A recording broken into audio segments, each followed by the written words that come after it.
Why hello there, and welcome back to Roll for Funding, the series where I look at some tabletop gaming crowdfunding campaigns and then tell you about them because I think they're neat.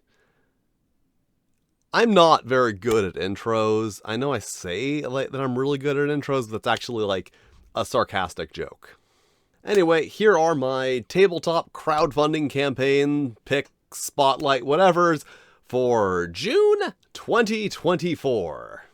Starting with Familiar's Finery, which is just a collection of collars, leashes, and a few other pet accessories featuring a polyhedral dice pattern in a variety of colors. And yeah, nothing spectacular here, just some cute little accessories that you might like to get for the gamer puppy or gamer puppy in your life.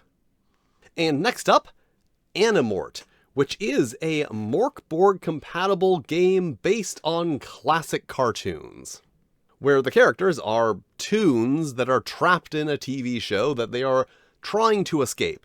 And it really does look like they're focusing a bit more on the darker side of classic cartoons, as well as some of the philosophical questions that can be asked, like not being able to speak because the cartoon you are in is not a talkie, or the downside of not being able to die no matter what kind of terrible fates befall you. So it is something that provides a take on classic cartoons that is much more from a modern lowbrow perspective than a nostalgic one.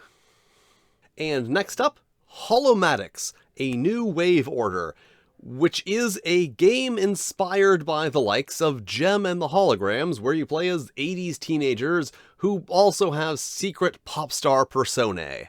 And I could elaborate on this one, but it is very much a thing where tabletop role-playing game inspired by Gem and the Holograms is really all you need to hear to tell you if you want to click the link in the description to find out more. So let's move on to Top Line Hockey, which is a tabletop hockey simulator. But, not like a tabletop version of hockey where you move your little players around. No, it is more of a tabletop hockey management simulator, where you make coaching decisions and roll some dice to determine the outcome of a game between two hockey teams that exist on pieces of paper. But the aspect I really like here is that while this is a two-player game, one player for each team, it is also one that supports a significantly larger number of players asynchronously.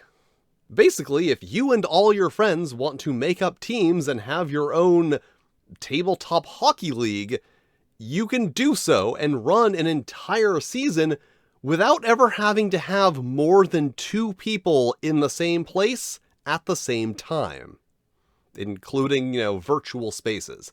So it is a game that is very easy on scheduling, while also allowing you to involve a lot of people in one larger gaming experience. And it is also the recipient of this video's Golden Flump.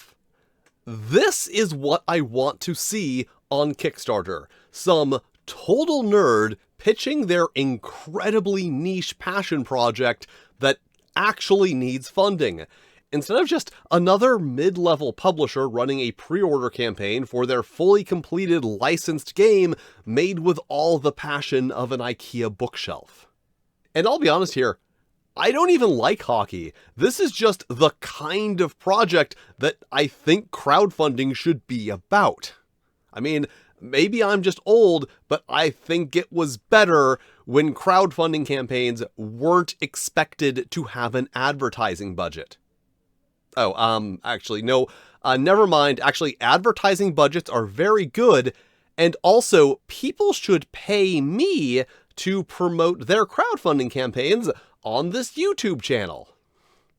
And next up, Fungi of the Far Realms, which is a collection of fantasy fungi for your tabletop game of choice. And if you've watched my older videos, you may recall that I reviewed the original version of this and had nothing but incredible praise for it, because it is basically an obscenely fancy book for what it is, which is literally just a collection of fantasy fungi.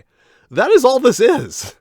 Hundreds of beautifully illustrated fantasy fungi. And now it is going to be available in print again in a different format. Unfortunately, it doesn't look like it's going to be as nice as this one. Like, the cover on this one is very, very nice, but it still looks like it's going to be nicer in a wider format, and also available as a set of flashcards. And all of this for, once again, a collection of fantasy fungi.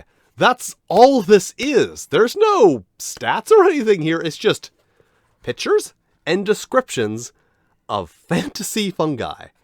So the sort of thing that's just like, fun for adding flavor to your game, and also knowing the flavor of every single mushroom that you might encounter. And finally, Heat. High excitement, extreme tabletop. An action-focused, diceless role-playing game that seems to have some interesting ideas behind it.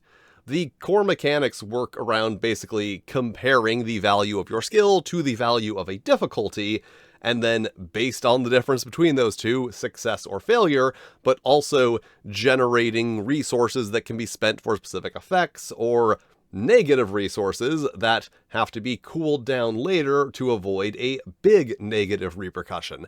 And in general, I find diceless systems to be very interesting. Like, randomizers are seen as this incredibly core aspect of TTRPG design, just like classes and skill lists, to the point that most designers don't even consider the possibility of not using them.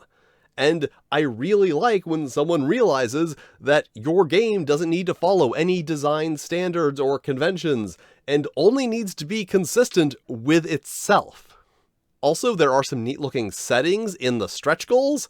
However, it's not really clear if there is a default setting to begin with, and that is a thing that I am much less a fan of. But that's it for this video, and I will be back with another one next month, unless I decide not to.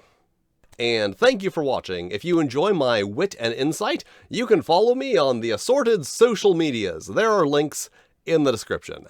And extra special thanks to my Fightin' Flail Snails, Broken Unicorn, D. Stex, Hasterfan, Omar Parker, Randy Mahon, Renee D, Sean Betts, Stephen Kramer, Toshiro Kuro, and Trey Adams. If you'd like to be cool like them, check out my Patreon, or channel memberships are a thing now too. But if you don't want to do any of those, that's cool too. You can still hit all the lovely buttons, like, subscribe, these other videos that either myself or the dark, unseen hand of the YouTube algorithm have lovingly selected for you, which I'm sure are lovely videos that you will also enjoy. And I will see you next time.